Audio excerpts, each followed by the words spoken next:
Seja bem-vindo ao Grandes Negócios. No programa desta semana, conhecemos a fundo o setor da segurança privada com a Securitas, uma das maiores empresas a operar em Portugal.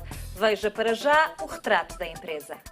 A Securitas nasceu na Suécia em 1934. O primeiro negócio foi a vigilância humana, mas ao longo dos anos a empresa foi diversificando e especializando a oferta de serviços. Exatamente para não perder o foco na vigilância, a empresa decidiu separar as várias áreas de negócio em 4 empresas diferentes. Essa separação foi feita em 2006 e deu origem à Lumis, para a área de transporte de valores, à Niscaya, para o desenvolvimento de tecnologia, e à Securitas Direct, para sistemas de vigilância para famílias.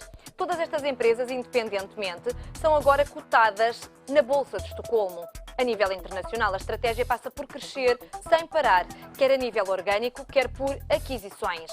Em Portugal, a empresa entrou em 1966, foi mesmo um dos primeiros países onde a Securitas decidiu investir para arrancar com o processo de internacionalização.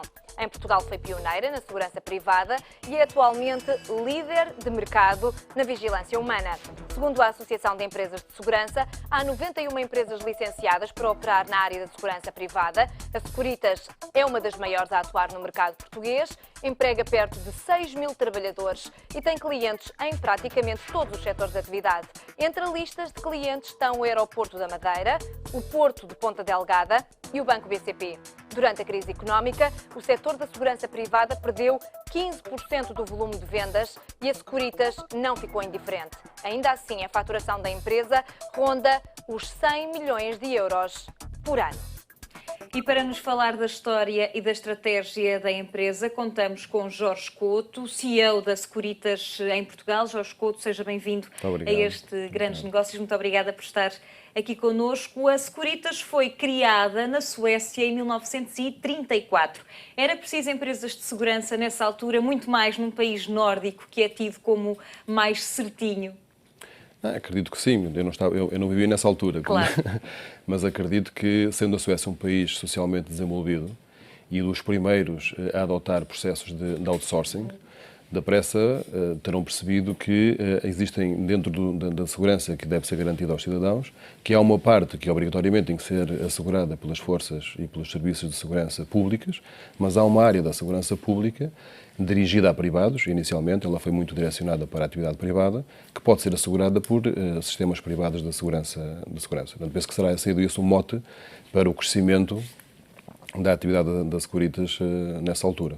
E hoje em dia está já em 45 países de todo o mundo, 52. Já mais de 45, 24 europeus. Como é que tem sido a evolução também desta expansão da Securitas ao longo destes 81 anos de história? Curiosamente, na Europa são 26, portanto deixa-me corrigir. Então os números que eu tinha já estão desatualizados. Já estão atualizados, até porque estamos numa política de aquisições rápida e os números são atualizados muito rapidamente. Não, mas na Europa, curiosamente, o crescimento, Portugal foi um dos primeiros países quando a Securitas iniciou o seu processo de internacionalização. Demoraria aqui algum tempo explicar porquê, claro. Mas quando a Securitas passa a fronteira da Suécia, começa pela Noruega e por Portugal, em 1966, como lhe dizia há um bocado. Claro, depois foi crescendo em países mais maduros, aqueles que lhe garantiam mais estabilidade e com melhores indicadores económicos, onde foi possível introduzir, através do desenvolvimento da indústria, legislação que regulasse a atividade e onde pudéssemos conhecer o nível de risco e de exposição em cada um desses países. Como é óbvio, a própria União Europeia tem vindo a crescer, temos vindo a assistir a uma harmonização jurídica e legal nas diferentes economias e esse crescimento do espaço da União Europeia possibilitou também a que multinacionais estendessem a sua atividade a outros países. Os últimos grandes desenvolvimentos que tivemos e o crescimento que temos tido a nível da Europa é a Europa de Leste. Portanto, a integração dos países da Europa de Leste na União Europeia tem permitido obter esta estabilidade e estes indicadores económicos que permitem uma empresa que, no fundo, fazem avaliação de risco e que estudam o ambiente económico para poder investir, de movimentarem-se para esses países. E porquê é que Portugal esteve no topo das prioridades da Securitas quando pensou na expansão para outros países europeus? Foi um acaso. Dando reza à história, quer dizer, porque isso foi muito lá atrás, que foi uma permuta, porque a Securitas, o fundador da Securitas, tinha 2 filhos. E quando faz a separação dos negócios, há um que se concentra na atividade na Suécia e há outro que é fazer a internacionalização. Mas tínhamos também algumas atividades. A Securitas tinha também atividades de limpeza, atividades de fechaduras para portas de segurança. E há, nessa altura, uma permuta de negócio entre esses 2 irmãos, em que traz a Securitas para Portugal, ficando com a atividade de segurança privada. Portanto, tem a ver com esse desenvolvimento. E porquê é que esse filho tinha este fascínio por Portugal? Não sei se teria fascínio, não faço ideia. Disso não lhe posso responder. Acredito que Portugal será sempre um destino. Aliás, nós tivemos, ao longo da história da Securitas, muitos suecos que vinham para Portugal como diretores-gerais, porque me parece que fosse, pelo menos, primeiro porque para fazer um plano de carreira, portanto, fazer carreira fora do país, e era um dos países onde a Securitas estava implantada e viriam cá.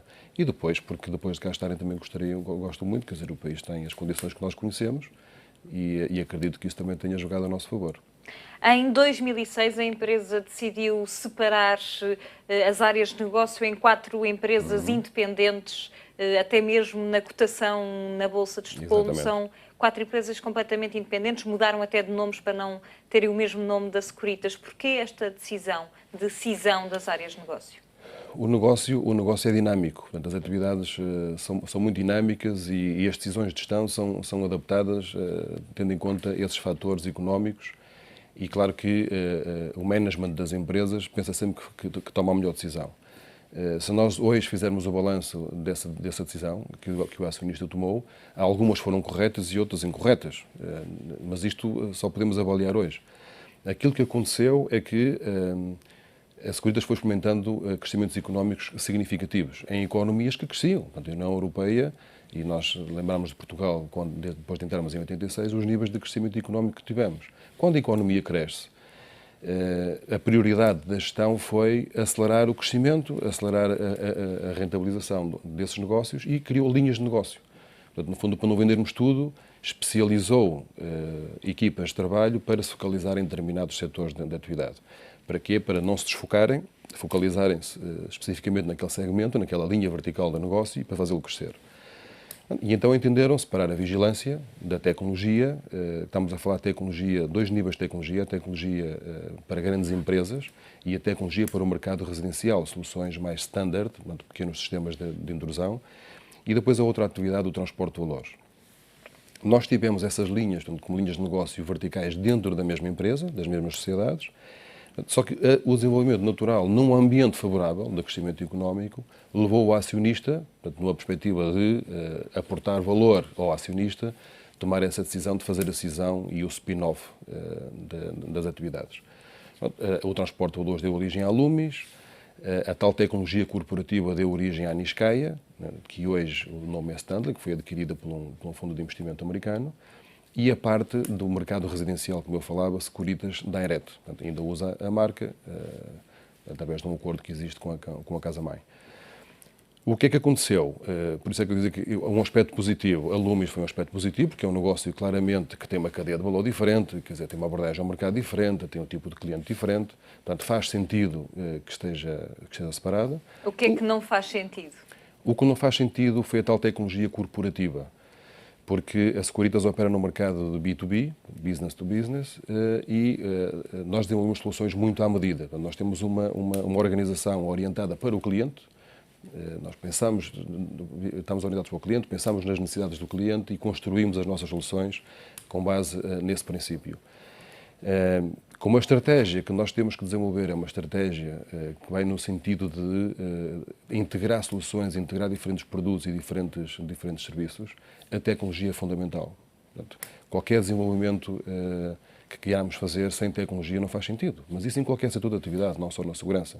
Portanto, a segurança foi, durante muitos anos, tradicionalmente mão de obra, basicamente mão de obra intensiva, colocar pessoas com um uniforme, com determinadas competências, com certificações, a executar procedimentos de segurança. Só que a mão de obra teve uma evolução e teve um custo muito grande. A concorrência aumentou, a pressão sobre o preço é cada vez maior, E a forma de subsistir é criar soluções diferenciadoras, acrescentar valor ao cliente, reduzir o custo para o cliente, e a tecnologia tem aqui um papel determinante. E como é que ultrapassam, de alguma forma, como é que o nós facto ultrapassamos? dos negócios Primeiro, serem a casa-mãe percebeu que foi um erro. E ao ter percebido que foi um erro, em 2011, 5 anos depois de ter feito o spin-off, tenta fazer uma OPA em bolsa sobre a Niscaya. E não foi bem sucedida. No final, esse fundo de investimento americano apresentou uma proposta melhor para o acionista, e não sendo possível recuperar o negócio, portanto, que nós tínhamos, no fundo, feito o spin-off, a casa-mãe deu indicações às subsidiárias para avançarem com um processo acelerado de investimento na área da tecnologia.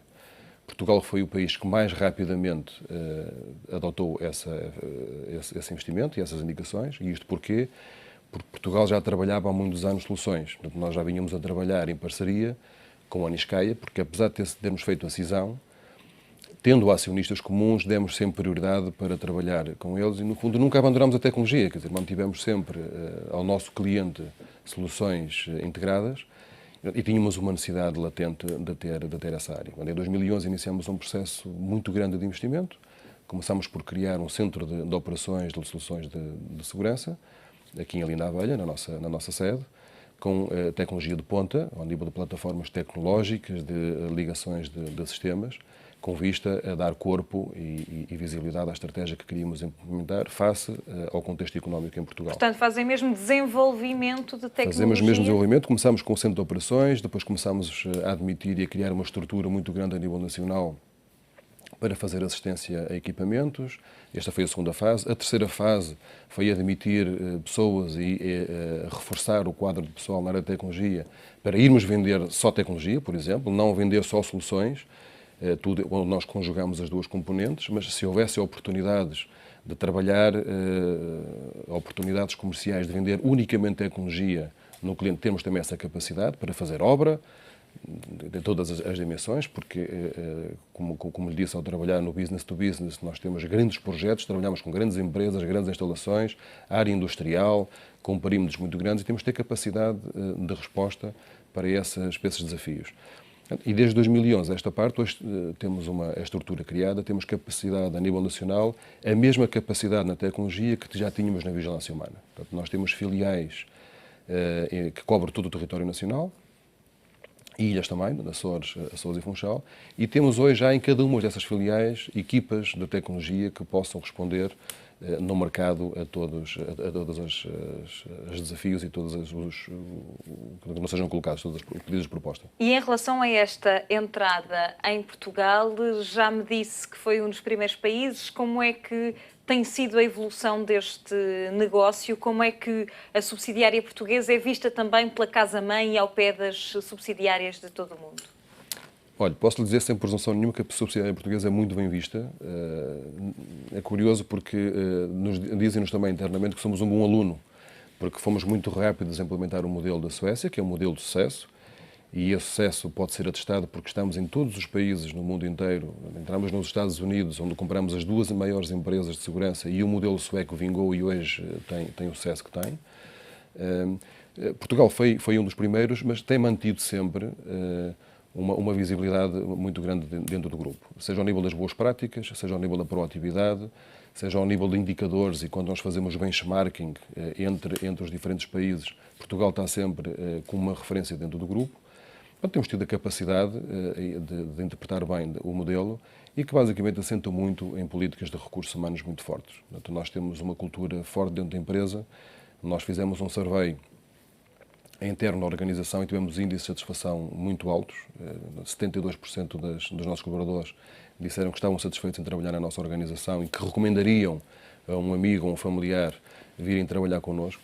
Portanto, isso é um indicador de que temos políticas de recursos humanos que são consistentes, que são fortes, que criam uma identidade, e isto é a base do sucesso da empresa, porque o modelo que a Suécia tem, portanto, o nosso modelo de negócio, que é de muita proximidade ao cliente, trabalhar na coordenação, no apoio, em interpretar permanentemente as necessidades que o cliente tem, e isso só se consegue com pessoas comprometidas, com pessoas motivadas. Não há outra forma. Não podemos. Temos índices de rotação muito baixos, as pessoas gostam de trabalhar connosco, mantêm-se a trabalhar na Securitas, E, no fundo, todo este quadro motivacional e este desenvolvimento de competências que nós asseguramos e proporcionamos às pessoas, isso depois tem reflexo na retenção também dos nossos clientes e da forma como os clientes olham para nós. E falando exatamente de recursos humanos, a Securitas tem mais de 5.000 trabalhadores em Portugal. Que tipo de formação é que é preciso dar a um trabalhador da Securitas? Que tipo de especificidades de investimento de tempo e dinheiro é que a Securitas faz para estes profissionais? Muito variável, é muito diversificada. Se nós olharmos para os vigilantes, aquilo que nós conhecemos mais, porque se nós formos falar para um técnico, já estamos a falar numa formação muito para além do que aquilo que a própria Lei da Segurança Privada exige, porque é necessário trabalhar, como dizia, não sei se há bocado referi isso, esta integração de soluções cada vez mais não são apenas sistemas técnicos de segurança que nós colocamos, portanto, o tradicional sistema de intrusão, incêndio, CCTV, controle de acessos. Hoje nós temos que desenvolver uma solução integrada, que só é possível com plataformas tecnológicas que permitam fazer comunicar esses sistemas. Temos aqui uma componente da IT também muito grande. Quer dizer, antes a informática era importante ao nível do head office, das ferramentas que tínhamos para faturar, para processar salários. Hoje não, hoje o IT é muito mais importante também na parte produtiva, na cadeia de valor das soluções que nós produzimos. Portanto, esse é um nível de formação muito alto, muito específico, se nós falarmos ao nível dos vigilantes. Há uma formação de base. Portanto, a formação de base é definida pela Lei da Segurança Privada, que define quais são os conteúdos, os módulos, as quantas horas de formação é que tem que ter. Depois, aquilo que fazemos internamente, no fundo, para nos especializarmos em cada um dos segmentos, nós, quando olhamos para a vigilância humana é muito lato, quer dizer, é muito abstrato. Nós depois vamos, no fundo, interpretando o nosso negócio de acordo com os segmentos e com a matriz de mercado que temos. Nós temos segmentos verticais dentro da vigilância humana, por exemplo, a banca, os centros comerciais, a segurança aeroportuária. E isto porquê? Porque desde o perfil, portanto, quando nós vamos identificar o perfil do vigilante, quando iniciamos um processo de recrutamento, logo aí é diferente. Asseguramos a vigilância, a formação base, que é definida por lei, mas depois temos uma formação muito específica para cada um daqueles segmentos. E, no fundo, é uma experiência acumulada que temos ao longo do ano, tanto de perceber a vivência e a atividade que o próprio cliente tem e damos a formação às pessoas para ajustar especificamente àquele segmento. Esses 3 segmentos que eu falei são verticais, mas temos outros segmentos dentro da vigilância humana, nomeadamente a saúde, a indústria, a energia, o ensino, onde temos clientes desta área de atividade com realidades específicas e ajustamos a formação dos nossos trabalhadores a cada uma dessas necessidades. Em janeiro, li uma notícia que dizia que o sindicato do setor dizia que a Securitas estava a avançar com um processo de despedimento coletivo de 56 trabalhadores em Lisboa, Porto e Coimbra. Pergunto-lhe como é que está esse processo. Não, o processo, vamos ver, isso é uma contingência normal. Não temos que encarar isto como se fosse um tabu, não é tabu nenhum. Nós temos aqui momentos diferentes em termos económicos. Portugal tem atravessado diferentes crises. Portanto, se nós recuarmos a 2002, 2003, mas mais recentemente, depois do subprime, de 2008 a 2011, apesar da crise financeira que teve impacto na economia, desacelerar o investimento, houve depois ali em 2010 uma ação do Estado muito forte, onde colocou muito dinheiro na economia, houve ali um crescimento, vamos chamar artificial, da economia, que foi um bocado à custa da dívida, que agora estamos todos a pagar. Mas foram momentos de muita dificuldade, mas a estratégia que a Securitas tinha permitiu-nos, mesmo nesse período, crescer, de 2008 a 2011. Em 2011 acontece um fenómeno diferente, quer dizer, nós pedimos assistência financeira e é implementado um plano, eu não quero chamar cego ou autista, de corte de custos. Começa pelo Estado, tem impacto, porque o Estado era o motor da economia em Portugal, o Estado começa a implementar medidas de cortes transversais e as empresas tiveram que se ajustar. Portanto, houve setores que tiveram mais dificuldade, todos nós ouvimos empresas de construção civil que simplesmente desapareceram, outras que entraram em processos de reestruturação. Aquilo que a Securitas simplesmente fez, tendo um quadro pessoal de 6.400 pessoas, deixou de ter negócio para 6.400 pessoas. Portanto, a empresa não pode permitir-se, porque nós trabalhamos com margens muito reduzidas, quase residuais, e não podemos perder volume, perder clientes, perder postos de trabalho e manter esses contratos de trabalho com as pessoas, porque se as pessoas têm que estar em casa, nós temos contratos de trabalho, temos um custo acrescido. Portanto, aquilo que a Securitas foi fazendo, no fundo, para defender a empresa e defender quem continuava a trabalhar, serão processos de redimensionamento. Nós tivemos um downsizing no negócio, temos que ter um ajustamento do quadro pessoal. E ainda assim, olhando para o total de trabalhadores, 56, num universo de mais de 6 mil... É verdade, quer dizer, aquilo foi muito específico. Esse despedimento coletivo de 56 pessoas foi na Ilha da Madeira, com uma realidade muito específica, porque nós no continente temos outro tipo de sinergias. Nós temos diferentes unidades de negócio. Quando eu lhe falava há um bocado que o nosso modelo é um modelo de proximidade do cliente, no fundo, aquilo que a Securitas faz é uma empresa grande subdividi-la em unidades de negócio. E essa unidade de negócio, quem lidera essa unidade de negócio, tem poder de decisão junto do cliente. Ele gera todos os processos de gestão junto do cliente.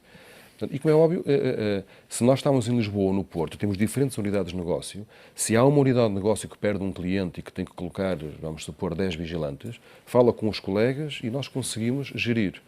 Na Ilha da Madeira não temos possibilidade, quer dizer, é um negócio que está circunscrito geograficamente à Ilha da Madeira, é público as dificuldades que a ilha teve, nós tínhamos muitos clientes ligados ao governo regional, que tivemos que fazer o ajustamento e pronto, tivemos que tomar aquela decisão. Portanto, nada de extraordinário. Claro que os sindicatos, pronto, olharam para isso como valorizaram-no, quer dizer, estão a cumprir o papel deles, claro. Não critico. Agora, é um processo perfeitamente normal, é um ato de gestão perfeitamente normal na defesa dos interesses da empresa e manter a sustentabilidade do negócio. Jorge, a Associação de Empresas de Segurança tem feito referência a isso e a própria Securitas também, de que há um dumping neste setor da segurança privada. Porquê é que ele existe e se de alguma forma já está a ser ultrapassado? De forma nenhuma, não está a ser ultrapassado, ele existe, é cada vez mais grave. Ele acelerou-se, vamos ver, esse dumping sempre existiu. Se nós olharmos para trás, mesmo antes de 2008, e desde que eu estou na segurança privada, e na Securitas já estou, vai fazer 17 anos, mas já tenho no setor mais de 20 anos, eu sempre ouvi falar de atividades ilícitas, dos incumpridores, mas numa dimensão muito mais pequena. Eram empresas que se posicionavam em determinadas franjas do mercado, em determinados nichos, e que, no fundo, não contaminavam a atividade normal da segurança privada, vamos chamar assim. O que acontece em 2011, esta parte, é que isto agravou-se porquê? Porque a crise económica impôs uma redução drástica do orçamento, isso tem impacto na economia, todas as empresas, todos os players, os operadores no mercado da segurança privada tiveram reduções substanciais de volume de negócio, expôs-lhe os custos fixos, porque todas as empresas têm custos fixos, e não tiveram capacidade para se reestruturar. Aquilo que eu dizia há bocado, quer dizer, a Securitas foi-se reestruturando, foi adaptando. Porquê? Porque se nós olharmos para os resultados que são reportados pela maior parte das empresas, e são dados do Banco de Portugal, a maior parte das empresas tem margens líquidas nos últimos 4 anos negativas.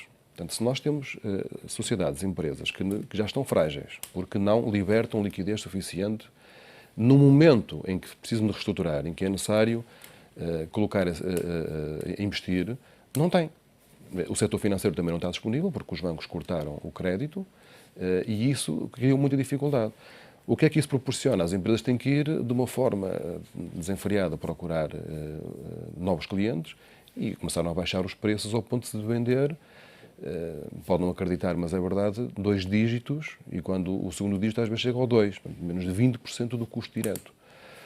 O que é que isto origina? Origina, como é óbvio, as empresas têm que se adaptar, têm que sobreviver, promove-se o dumping social. E hoje as condições em que os trabalhadores exercem a sua atividade, em alguns casos, em algumas empresas, são paupérrimas, são completamente degradantes.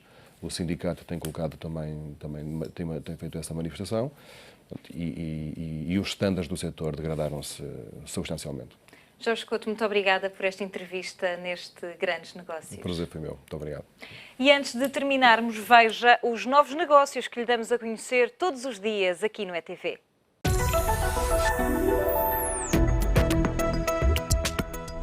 É efetivamente uma forma diferente. Nós, realmente, quando pensámos neste produto, pensámos um bocado na necessidade, que é comum a todos nós, que é de beber um sumo fresco e natural de manhã. E pensámos em toda a sociedade que estava ligada a esse processo, o ter de descascar a fruta, o ter de lavar louça. Depois pensámos que poderia ser muito mais simples se tivéssemos apenas uma cápsula que desse um sumo natural. E foi daí que surgiu a ideia. E estamos a falar de cápsulas como aquelas que já todos conhecemos de café? É esse género de cápsulas? Se pensarmos nas máquinas que já conhecemos, existe a cápsula da Nespresso e existe a cápsula da Dolce Gusto. São ambas pertencentes à Nestlé, Só que a Dolce Gusto tem a facilidade, tem o conveniente de ser um produto que pode ser tanto quente como frio. E a nossa cápsula seria para esse produto. E como é que funciona? Põe-se as cápsulas no frigorífico? Não, basicamente é exatamente o mesmo tratamento que uma cápsula Nespresso, só que em vez de ser usado numa máquina Nespresso, é usado numa máquina Dolce Gusto, uma cápsula normalíssima, com prazo de validade de 2 anos, só que em 15 segundos tem-se um sumo fresco e natural e posso lhe garantir que é engraçado ser uma cápsula, mas ao mesmo tempo o sumo mais natural do mercado. E ao nível dos nutrientes, porque estamos a falar de um sumo natural, é o mesmo que beber e fazer um sumo natural em casa? Não é o mesmo, mas a imagem do natural nunca será o mesmo do que beber um sumo acabado de espremer. Mas posso lhe dizer que, mesmo saindo de uma cápsula, entrando no mercado B2C, que esperamos entrar em janeiro, será efetivamente o sumo mais natural do mercado e vem de uma cápsula, portanto é curioso.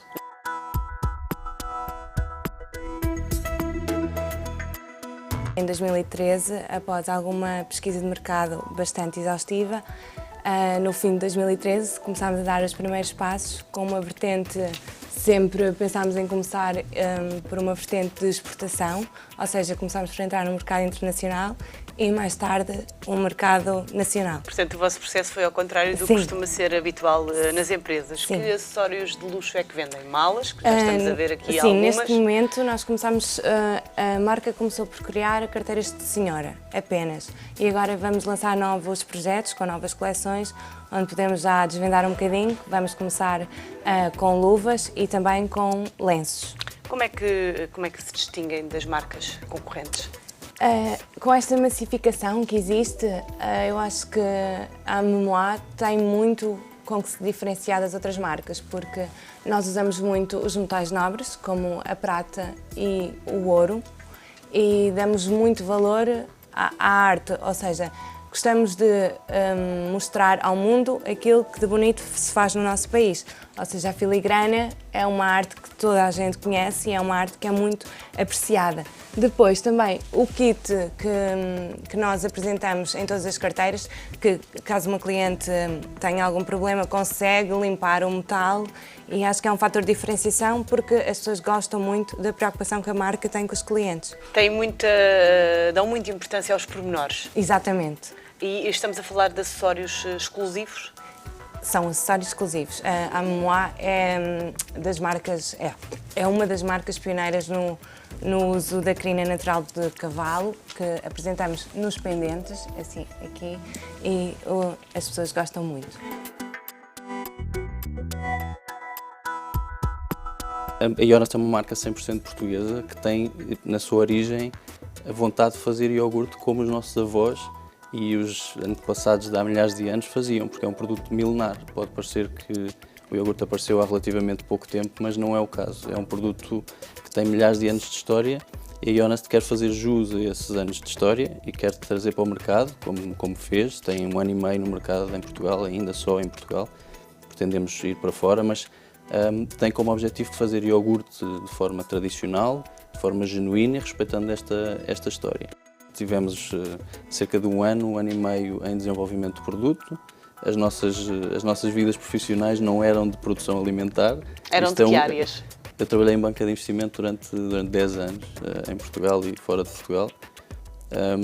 Mas eu acho que quando se encontra uma ideia em que se acredita, em que existe não só a famosa paixão, mas que existe uma visão, não é? Existe uma intuição de que faz sentido e de que existe forma de fazer melhor um certo produto, quando já muitas multinacionais o estão a fazer por todo o mundo de outra forma, mas é possível sempre encontrar um ângulo. E acho que a Jonas encontrou 3 ângulos para chegar ao mercado. Encontrou o ângulo da qualidade do produto, da receita do iogurte grego tradicional e caseiro, um iogurte mais espesso, mais saciante. É o ponto final, nós voltamos para a semana. Volte connosco e até lá faça grandes negócios.